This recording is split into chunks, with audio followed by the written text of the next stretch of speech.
بسم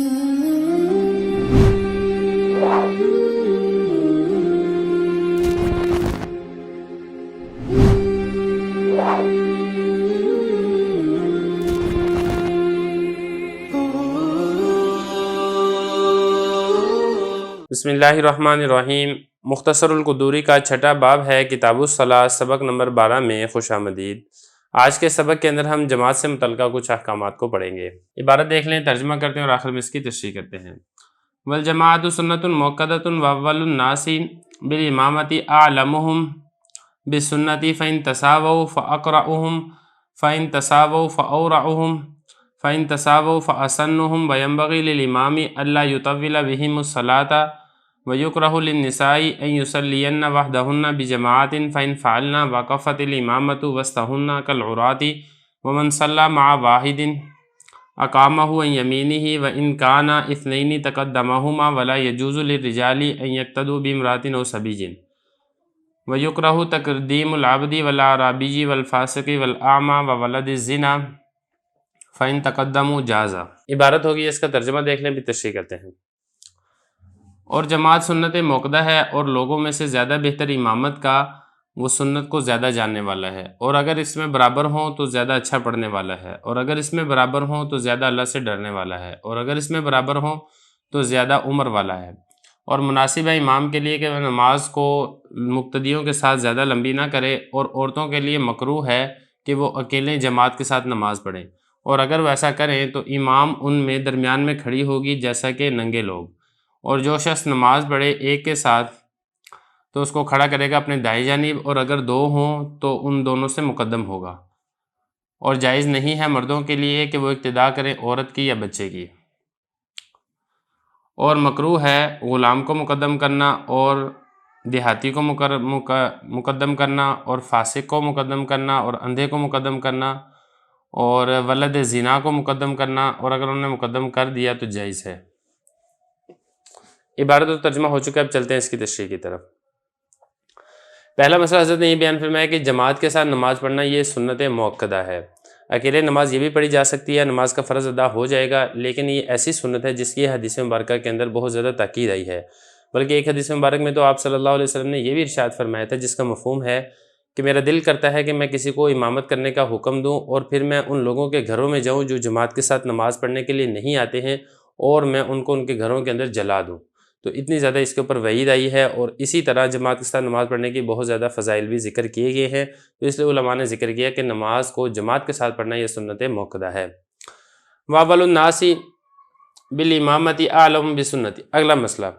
اگلا مسئلہ یہ ہے کہ امام کس کو مقرر کیا جائے گا۔ لوگ تو کافی زیادہ ہیں، ان کی صلاحیتوں کے اندر فرق ہے، ان کے علم تقوی کے اندر فرق ہے، تو کون زیادہ حقدار ہے کہ اس کو امام بنایا جائے؟ تو دیکھیں، اس بات کے اندر اتفاق ہے، ایک عالم اور دوسرا اچھا پڑھنے والا، یہ دو زیادہ حقدار ہے کہ ان کو امام بنایا جائے۔ اب آیا اس کے اندر اختلاف ہے کہ جو عالم ہے، حدیث کو، سنت کو، قرآن کو زیادہ اچھے طریقے سے جانتا ہے، وہ زیادہ حقدار ہے کہ اس کو مقدم کیا جائے، یا پھر وہ زیادہ حقدار ہے کہ جس کی قرأت اور قرآن مجید کی ادائیگی یہ زیادہ اچھی ہے۔ تو حنفیہ کا جو مذہب ہے، جس کے اوپر امام صاحب بھی یہی فرماتے ہیں، امام محمد رحمہ اللہ تعالیٰ بھی یہی فرماتے ہیں، امام یوسف رحمہ اللہ تعالیٰ کا البتہ اس میں اختلاف ہے، تو طرفین رحمہ اللہ تعالیٰ یہ فرماتے ہیں کہ دیکھیں، ان لوگوں میں سے زیادہ حقدار کہ اس کو امام بنایا جائے، اعلمہم بالسنہ، وہ لوگوں میں سے سنت کو زیادہ جاننے والا ہے۔ سنت سے مراد یہ ہے کہ دین کا علم وہ زیادہ رکھتا ہے، وہ زیادہ حقدار ہے کہ اس کو لوگوں سے آگے کیا جائے اور اس کی اقتداء کے اندر نماز پڑھی جائے۔ اب اگلا مسئلہ یہ ہے کہ اگر بالفرض وہاں پہ کئی لوگ ایسے ہیں جو سارے ہی عالم ہیں، تو علماء میں سے پھر کس کو آگے مقدم کیا جائے گا؟ تو پھر دوسرے نمبر پہ بتایا فَإِن تَسَاوَوْا، اگر علم کے اندر سارے برابر ہیں، فَأَقْرَؤُهُمْ، تو جس کی قرأت زیادہ اچھی ہے، زیادہ اچھے طریقے سے جو قرآن مجید کو پڑھتا ہے، وہ زیادہ حقدار ہوگا کہ اس کو مقدم کیا جائے۔ یہ اقرا جو ہے نا، یہ اسم تفضیل کا صیغہ ہے، تو اسم تفضیل کا مطلب یہی ہوتا ہے کہ جس میں جو معنی ہوتا ہے وہ دوسروں سے زیادہ پایا جاتا ہے۔ فَإِن تَسَاوَوْا، اگلا مسئلہ اس میں یہ ہے کہ بالفرض اگر وہاں پہ کچھ لوگ ایسے ہیں جو قرآن مجید، حدیث، عالم بھی، علم میں بھی برابر ہیں اور قرأت میں بھی برابر ہیں، تو پھر کس کو مقدم کیا جائے گا؟ تو پھر فرمایا کہ اگر قرأت اور علم میں برابر ہیں، فَأَوْرَعُهُمْ، تو جن کے اندر ورع زیادہ ہوگی، اللہ تعالیٰ کا ڈر، اللہ تعالیٰ کی خشیت اور گناہوں سے بچنا، تو جتنا زیادہ متقی اور پرہیزگار ہوگا وہ زیادہ حقدار ہوگا کہ اس کی اقتداء میں لوگ نماز پڑھیں۔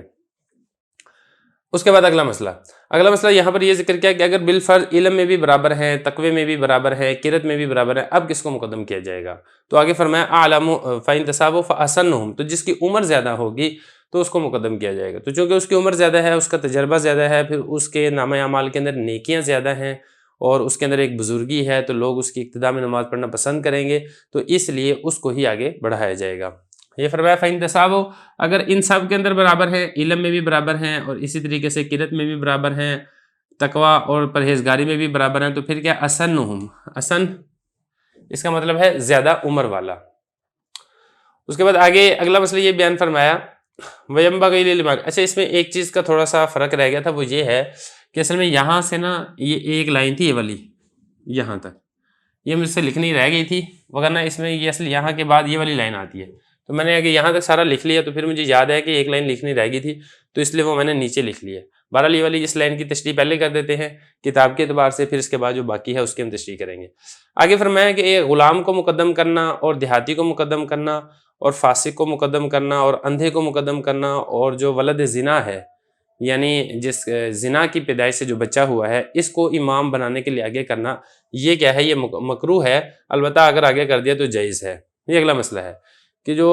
امام ہے، امام آپ آزاد کو مقرر کریں، غلام کو مقرر نہ کریں، کیونکہ جب آزاد کو آپ آگے بڑھائیں گے تو آزاد کو امام بنانے کے اندر لوگ ان کی اقتداء میں نماز پڑھنی پسند کریں گے اور یہ تکثیر صلاۃ کا باعث اور سبب بنے گا۔ لیکن اگر اس کے برعکس اگر آپ غلام کو آگے کریں گے تو لوگ اس کی اقتداء میں نماز پڑھنا پسند نہیں کریں گے، جس کی وجہ سے جماعت کے اندر تقلیل ہوگی، جو کہ شریعت جس کو پسند نہیں کرتی ہے۔ شریعت کا مقصد اور منشا تو یہ ہے کہ جماعت کے اندر کثرت ہو۔ اور اسی طریقے سے جو اعرابی ہے، دیہاتی ہے، اس کو بھی آپ آگے نہ کریں، کیونکہ دیہاتی وہ کھیتی باڑی کرتے ہیں اور اسی طریقے سے وہ پاکی ناپاکی کا کوئی اتنا زیادہ خیال نہیں رکھتے، اور اگر یہ بھی خیال بھی رکھتے ہوں تو بعض اوقات ایسا ہوتا ہے کہ جو سلجھے ہوئے لوگ ہوتے ہیں، شہری لوگ ہوتے ہیں، وہ اس دیہاتی اور پینڈو کی اقتداء میں نماز پڑھنا پسند نہیں کرتے۔ تو اس لیے اگر کوئی اس طرح کا مجمع ہو کہ لوگ ناپسند جانتے ہیں تو پھر آپ دیہاتی کو آپ آگے نہ کریں۔ لیکن اگر بالفرض دیہاتی اچھے، اس نے لباس اچھا پہنا ہوا ہے اور وہ پاکی ناپاکی کا اچھا خیال رکھتا ہے اور لوگوں کو بھی اس کی اقتداء میں نماز پڑھنا ناپسند نہیں ہے، تو پھر اس کو بھی آپ آگے کر سکتے ہیں۔ اور اسی طریقے سے جو فاسق ہے، گناہ گار ہے یا داڑھی منڈا ہے،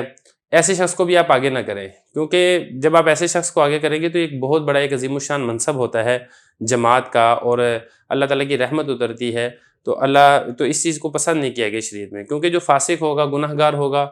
اگر اس کی اقتداء میں لوگ نماز پڑھیں گے تو جو دین اسلام ہے، شریعت ہے، اس کی اہمیت لوگوں کے دلوں سے نکل جائے گی، اور لوگ ایسے شخص کی اقتداء میں نماز پڑھنا بھی پسند نہیں کرتے۔ پھر دوسری بات یہ ہے کہ وہ جب فاسق ہے تو اس کا آپ کو اعتبار نہیں ہے کہ اس نے پتہ نہیں وضو کیا بھی ہے یا وضو نہیں بھی کیا ہے، یا اسی طریقے سے وہ حرام تو نہیں کھاتا ہے اور حلال اختیار کرتا ہے، تو مطلب کہنے کا یہ ہے کہ اس کے بارے میں دل کو اطمینان نہیں ہے، تو اس وجہ سے ایسے شخص کو بھی امام نہیں بنانا چاہیے۔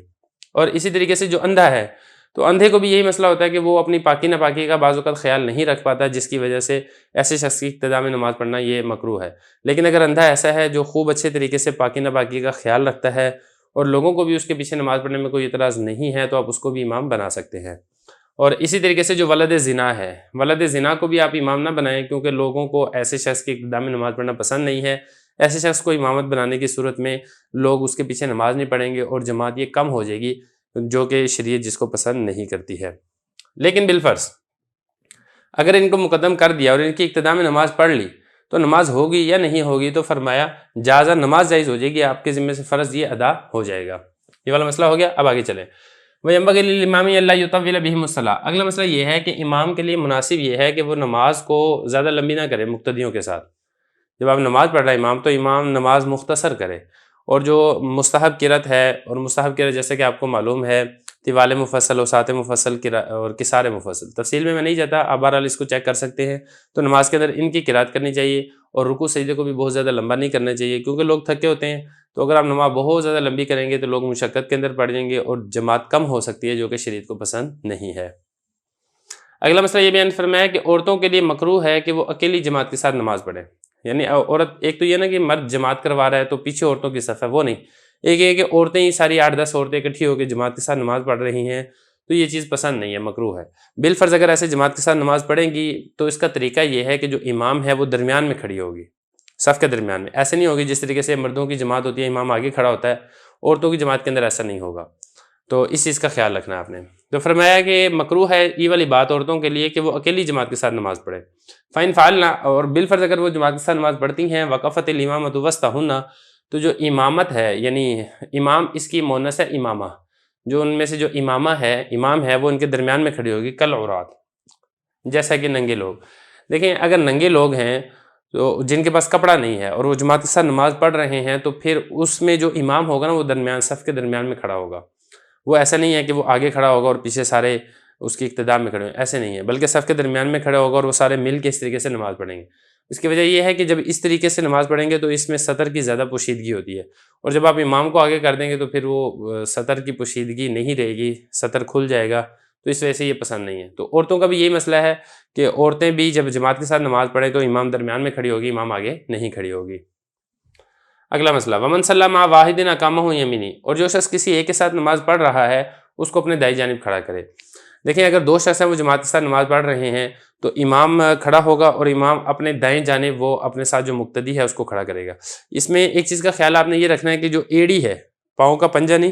بلکہ پاؤں کا جو پچھلا حصہ ہوتا ہے ایڑی، وہ ایڑی امام کی ایڑی سے پیچھے ہو، بس اتنا کافی ہے۔ پنجہ بے شک آگے بھی ہو جائے اس کا کوئی وہ حرج نہیں ہے، ایڑی امام کی ایڑی سے پیچھے ہونی چاہیے اور بالکل اپنے ساتھ کھڑا کر کے وہ نماز پڑھے۔ یہ فرمایا ایک کے ساتھ نماز پڑھے گا تو اس کو دائیں جانب کھڑا کرے گا۔ وَإِنْ كَانَ اثْنَيْنِ، اور اگر امام کے ساتھ دو بندے ہیں یعنی کہ گویا کہ ٹوٹل 3 بندے ہیں، تقدمہما، تو امام ان دونوں سے مقدم ہوگا، پھر امام آگے ہوگا اور وہ جو دونوں ہیں وہ دونوں اس کے پیچھے اقتداء کے اندر نماز پڑھیں گے۔